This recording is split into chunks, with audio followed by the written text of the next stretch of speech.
কলকাতা যদি সত্যি হার্দিক পান্ডিয়াকে নিয়ে আসে তাহলে ব্যাপারটা শুধু একজন বড় ক্রিকেটারকে দলে আনা হবে না, এর সঙ্গে জড়িয়ে যেতে পারে অধিনায়কত্ব, মুম্বাই ইন্ডিয়ান্সের ভবিষ্যৎ পরিকল্পনা, এমনকি চেন্নাই সুপার কিংসের অন্দরমহলের কিছু অজানা গল্প। ভাবুন তো, কলকাতা নাইট রাইডার্সের ঘরে যদি হার্দিক পান্ডিয়া ঢোকেন তাহলে কি শুধু জার্সিটা বদলাবে, নাকি বদলে যাবে পুরো দলের অধিনায়কত্ব এবং ব্যাটিংয়ের হিসাবও? আর একটা প্রশ্ন তো থেকেই যাচ্ছে, মুম্বাই যদি হার্দিককে ছাড়তে রাজি হয়, বিনিময়ে তারা কোন প্লেয়ারকে চাইবে? রমনদীপ সিং, আঙ্গাক্রিস রঘুবংশী, নাকি এমন কোনো বড় নাম যেটা শুনে সবাই অবাক হয়ে যাবে? আর চেন্নাই সুপার কিংসের সাথে হার্দিক পান্ডিয়ার আলোচনা কেন থমকে গেল হঠাৎ? সব থেকে বড় কথা, চেন্নাই কোন বড় খেলোয়াড়টিকে হার্দিক পান্ডিয়াকে দলে চায়নি যেটাতে তাদের একটা দলের বড়সড় ক্ষতি হতো? এই প্রশ্নগুলোর উত্তরগুলো লুকিয়ে আছে আজকের এই আসল ভিডিওটাতে, তাই ভিডিওটা একদম শেষ পর্যন্ত দেখার জন্য অনুরোধ রইল বন্ধুরা। এই বিষয়টা কি সেটা সম্পর্কে আপনাদেরকে বিস্তারিত জানাবো, কিন্তু তার আগে আপনারা যদি সত্যিকারে কলকাতা নাইট রাইডার্সকে মন থেকে ভালোবেসে থাকেন তাহলে ভিডিওটা একটা মন থেকে লাইক করে দিন, আর কমেন্টে লিখে দিন আমি কেকেআর। আর কেকেআর রিলেটেড সমস্ত বড়সড় আপডেট সবার আগে পেতে ডেসক্রিপশন বক্সে থাকা লিঙ্কে ক্লিক করে এখনই টেলিগ্রাম এবং হোয়াটসঅ্যাপ চ্যানেলে যুক্ত হতে ভুলবেন না। এবার আসা যাক আসল কথায়। হার্দিক পান্ডিয়াকে নিয়ে ক্রিকেটের বাজারে যে আলোচনা চলছে সেটা কিন্তু একেবারেই ছোট কোনো বিষয় নয়। খবর ছড়াতেই ক্রিকেট প্রেমীদের মধ্যে একটা প্রশ্ন ঘুরছে, হার্দিক কি সত্যিই কলকাতা নাইট রাইডার্সে যেতে চলেছেন? আর যদি যান তাহলে কি তিনি শুধু একজন খেলোয়াড় হিসাবে যাবেন, নাকি সরাসরি দলের অধিনায়কের দায়িত্ব পেতে পারেন তিনি? আর এই জায়গাটাতে পুরো গল্পটা আরো বড় করে তুলেছে। শুরুতেই একটা বিষয় পরিষ্কার করে দেওয়া দরকার, এখনো পর্যন্ত হার্দিক পান্ডিয়াকে নিয়ে মুম্বাই ইন্ডিয়ান্স বা কলকাতা নাইট রাইডার্সের পক্ষ থেকে কোনো অফিসিয়াল ঘোষণা আসেনি। অর্থাৎ এই মুহূর্তে আমরা যে আলোচনা করছি সেটার ভিত্তি হলো বিভিন্ন রিপোর্ট এবং সোশ্যাল মিডিয়ায় ঘুরে বেড়ানো খবর। তাই এই মুহূর্তে কোনো নাম বা কোনো ডিলকে নিশ্চিত খবর হিসেবে ধরে নেওয়া কিন্তু ঠিক হবে না। কিন্তু যদি এই আলোচনা সত্যি হয় তাহলে মুম্বাই আর কলকাতার মধ্যে যে লড়াইটা শুরু হতে পারে সেটা কি বেশ বড় হতে চলেছে সেটাই বলবো আজকে। কারণ হার্দিক পান্ডিয়া এখন শুধু একজন অলরাউন্ডার নন, তিনি এমন একজন ক্রিকেটার যিনি ম্যাচের মোড় একাই ঘুরিয়ে দিতে পারেন। ব্যাট হাতে তিনি বড় শট খেলতে পারেন, বল হাতে দলকে বাড়তি অপশন দিতে পারেন, আর তার থেকেও বড় বিষয় তিনি নেতৃত্বের অভিজ্ঞতা নিয়েও আসছেন। তাই কোনো দল যদি হার্দিককে পায় তারা শুধু একজন ক্রিকেটারকে পাচ্ছে না, তারা পাচ্ছে ব্যাটিং, বোলিং এবং নেতৃত্ব, তিনটে জিনিসকে একসাথে। আর এখানেই কলকাতার আগ্রহটা খুব গুরুত্বপূর্ণ হয়ে উঠেছে। এখন একটা পরিস্থিতি কল্পনা করুন, ধরুন হার্দিককে মুম্বাই থেকে নেওয়ার জন্য একাধিক দল চেষ্টা করছে, প্রত্যেক দল নিজের মতো করে আলোচনা করছে। কেউ হয়তো বড় খেলোয়াড় দিতে চাইছে, কেউ হয়তো অন্য কোনো প্রস্তাব দিচ্ছে। হঠাৎ খবর ছড়িয়ে পড়লো হার্দিক পান্ডিয়া কলকাতায় যাচ্ছেন, ডিল নাকি প্রায় পাকা। তাহলে বাকি দলগুলোর কি হবে? স্বাভাবিকভাবে অনেক দল হয়তো পিছিয়ে যাবে। কেউ হয়তো ভাববে যখন কলকাতার সঙ্গে কথা প্রায় শেষ তখন নতুন করে চেষ্টা করে লাভ কি? আর এখানেই মজার সম্ভাবনাটা তৈরি হয়। এই খবরটা যদি কৌশলের অংশ হয় তাহলে এটা শুধু হার্দিককে দল বদলের খবর নয়, এর মাধ্যমে অন্য দলগুলোর ওপরেও চাপ তৈরি হতে পারে। অর্থাৎ হার্দিককে নিয়ে যত বেশি আলোচনা হবে তার বাজারও তত গরম হবে। তবে একটা প্রশ্ন হলো, কলকাতা যদি সত্যি হার্দিককে চায় তাহলে তাদের লাভটা কোথায়? এখানেই গল্পটা আরও আকর্ষণীয়। গত মৌসুমে কলকাতার দল নিয়ে আলোচনা করতে গেলে অধিনায়ক এবং ব্যাটিং কম্বিনেশন দুটি বিষয়ই বারবার সামনে এসেছে। অজিঙ্ক্য রাহানের অধিনায়ক হিসেবে দেখা হয়েছিল ঠিকই, কিন্তু তার ব্যাটিং পজিশন নিয়ে দলকে নানা ধরনের সমস্যা এবং নানা বদলানো করতে হয়। এবার সেই জায়গাতেই যদি হার্দিক পান্ডিয়ার মতো এমন একজন খেলোয়াড় আসে, দলের ভারসাম্য অনেকটাই বদলে যেতে পারে। কারণ হার্দিক সবসময় ওপরের দিকে ব্যাট করতে আসেন এমন নয়, তিনি মিডল অর্ডারে খেলতে পারেন, প্রয়োজনে লোয়ার মিডল অর্ডারেও নামতে পারেন। এর মানে কি? এর মানে কলকাতার ওপরের দিকের ব্যাটাররা নিজেদের পছন্দের জায়গায় খেলতে পারবেন, আর ম্যাচের শেষের দিকে হার্দিকের মতো এমন একজন পাওয়ার হিটার থাকলে রান তোলার গতি বাড়ার সুযোগটা অনেকটা বেড়ে যাবে। শেষ কয়েক ওভারে যখন ম্যাচ পুরোপুরি হাতের বাইরে চলে যাচ্ছে বলে মনে হবে তখন একজন হার্দিকের উপস্থিতি আবার ম্যাচ ঘুরিয়ে দিতে পারবে। আর যদি হার্দিক বল হাতেও পুরোপুরি প্রস্তুত থাকেন তাহলে কলকাতার জন্য বিষয়টা আরও বড় সুবিধার হবে, কারণ তখন একজন খেলোয়াড় হিসেবে দলের ব্যাটিং এবং বোলিং দুটো দিকেই বাড়তি শক্তি যোগাবেন তিনি। কিন্তু এখানেই থামছে না গল্পটা, কারণ হার্দিককে পাওয়ার জন্য কলকাতাকে মুম্বাইকে কী দিতে হবে? আর এই প্রশ্নটা এখন সবথেকে গুরুত্বপূর্ণ। সোশ্যাল মিডিয়ায় ইতিমধ্যে একটা থিওরি ঘুরছে, আলোচনা হচ্ছে মুম্বাই হয়তো কলকাতার কাছ থেকে দুই তরুণ ক্রিকেটারকে চাইতে পারে। একজন হলেন রমনদীপ সিং আর অন্যজন হলেন আঙ্গাক্রিস রঘুবংশী। দুজনাই তরুণ, দুজনের মধ্যেই ভবিষ্যতের সম্ভাবনা রয়েছে।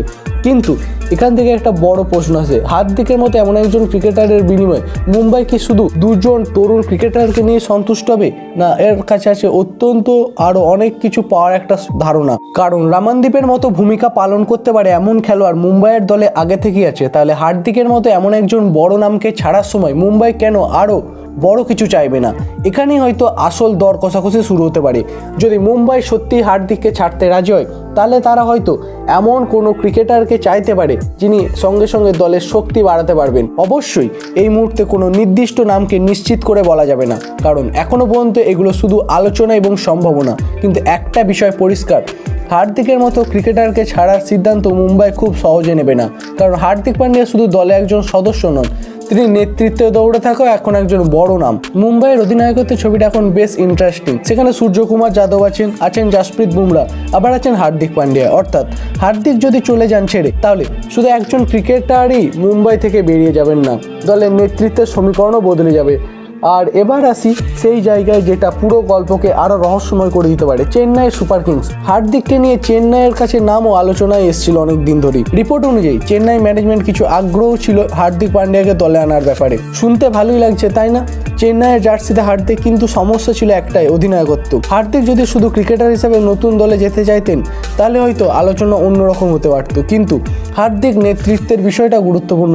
তিনি এমন একজন ক্রিকেটার যিনি অধিনায়কত্ব অভিজ্ঞতা পেয়েছেন এবং সেই ভূমিকা তিনি থাকতে চান। আর এমন আলোচনাই সামনে আসছে এখন। অন্যদিকে চেন্নাই ইতিমধ্যে ঋতুরাজ গায়কোয়াড়ের ওপর অধিনায়কত্বের হিসেবে একটা বড় ভার চাপিয়ে রেখেছে। তাহলে প্রশ্নটা খুব সহজ, ঋতুরাজকে সরিয়ে হার্দিককে অধিনায়ক করা কি করে হবে সম্ভব? আর এটা নাকি আলোচনার পথে সবথেকে বড় সমস্যা হয়ে দাঁড়িয়েছে। আর এখানেই চেন্নাইয়ের গল্প আরও অদ্ভুত মোড়ে আসে। কিছু রিপোর্ট দাবি করছে চেন্নাই কয়েকজন বড় নামের মধ্যে একজন হার্দিককে দলে নেওয়ার জন্য পক্ষ ছিলেন না, কিন্তু সেই খেলোয়াড়কে, এই প্রশ্নটা এখন সোশ্যাল মিডিয়ায় সব থেকে বেশি ঘুরছে। তবে এখানে আবারও বলছি, একটা নিশ্চিত কোনো তথ্য নয়, রিপোর্টে এমন দাবি করা হয়েছে, কিন্তু সেই খেলোয়াড়দের নাম কি কোনো নির্ভরযোগ্য অফিসিয়াল নিশ্চিতীকরণ নেই। তাই কাউকে ধরে নিয়ে বলাটা ঠিক হবে না। তিনি হার্দিককেই চান সেটা আমাদেরকে ধরে এগোতে হবে। তবে এই গল্পটা একটা বিষয় বুঝিয়ে দেয়, হার্দিকের দলবদল শুধু টাকা বা ক্রিকেটারের বিষয় নয়, এর সঙ্গে নেতৃত্বের প্রশ্নটাও জড়িয়ে আছে। দলের ভিতরের সমীকরণও গুরুত্বপূর্ণ। আর সব থেকে বড় কথা, একজন অধিনায়কের দলে আনা মানে শুধু একজন খেলোয়াড়কে কেনা নয়, তার জন্য দলের পুরো পরিকল্পনাকেও বদলাতে হতে পারে। আর এই কারণেই কলকাতার সম্ভাব্য হার্দিকের ডিল এত বড় আলোচনা তৈরি করছে। ধরুন হার্দিক সত্যিই কলকাতায় এলেন, তাহলে প্রথম প্রশ্ন হবে, তিনি কি অধিনায়ক? যদি অধিনায়ক হন, তাহলে কলকাতার বর্তমান নেতৃত্বের পরিকল্পনা বদলাতে হবে। যদি শুধু খেলোয়াড় হিসাবে আসেন, তাহলে আবার প্রশ্ন উঠবে, হার্দিক কি সেই ভূমিকাতে আদৌ রাজি? আর যদি কলকাতা তাকে অধিনায়ক করে, তাহলে দলের ব্যাটিং কম্বিনেশন কিভাবে সাজানো হবে? এই প্রত্যেকটা প্রশ্নের উত্তর একের সঙ্গে আর একটা জড়িয়ে আছে।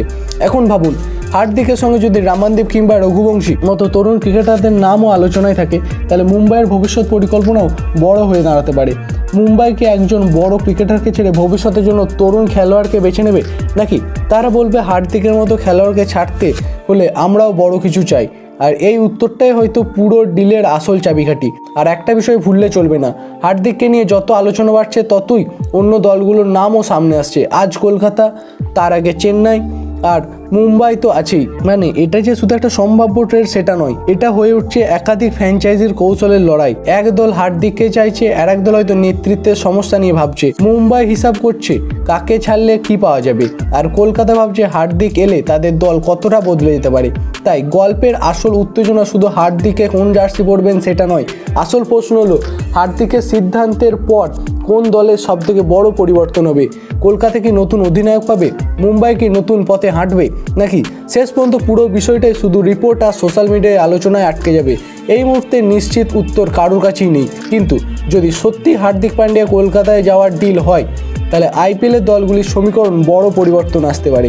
আর তখন শুধু কলকাতার ভক্তরাই নয়, মুম্বাই এবং চেন্নাইয়ের সমর্থকেরাও এই গল্পটির দিকে তাকিয়ে থাকবেন। কারণ একটা ট্রেড কখনো কখনো শুধু একজন ক্রিকেটার, একটা দল বা অন্য দল নিয়ে যায় না। একটা ট্রেড পুরো দলের পরিকল্পনা বদলে দিতে পারে, আর হার্দিকের ক্ষেত্রে সেটাই হতে চলেছে।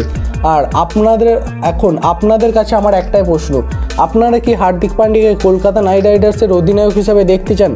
আপনাদের কি মনে হয়, হার্দিকের বিনিময়ে রামানদীপ সিং এবং অঙ্গাকৃষ রঘুবংশীর মতো তরুণ ক্রিকেটাররা দেওয়া যথেষ্ট হবে, নাকি মুম্বাইয়ের উচিত হার্দিকের বদলে এমন একজন বড় তারকা ক্রিকেটারকে চাওয়া? আর সব থেকে বড় প্রশ্ন, চেন্নাইয়ের সেই সময় ক্রিকেটারে কে হতে পারেন যিনি নাকি হার্দিককে দলে নেওয়ার পক্ষে ছিলেন না? আপনাদের নিজেদের মতবাদ অবশ্যই কমেন্টে লিখে জানান, কারণ এই গল্প এখনও শেষ হতে অনেকটাই বাকি। আজ যে খবর শুধু আলোচনা, কাল হয়তো সেটাই বড় খবর হয়ে যেতে পারে। আর যদি সত্যি হার্দিক কলকাতার জার্সি গায়ে চাপান, তাহলে শুধু কলকাতার দলই বদলাবে না, মুম্বাইয়ের নেতৃত্বের হিসাবেও বদলাবে। চেন্নাইয়ের পরিকল্পনা নিয়েও নতুন প্রশ্ন উঠবে, আর আইপিএল এর পুরো ট্রেড মার্কেটেও নতুন আগুন জ্বলে উঠবে। তাই পরের আপডেট মিস করবেন না। ভিডিওটি ভালো লাগলে একটা লাইক করে দিন, কমেন্টে লিখে জানান আপনাদের মতে হার্দিক পরের ঠিকানা কোথায় হওয়া উচিত, কলকাতা নাকি চেন্নাই।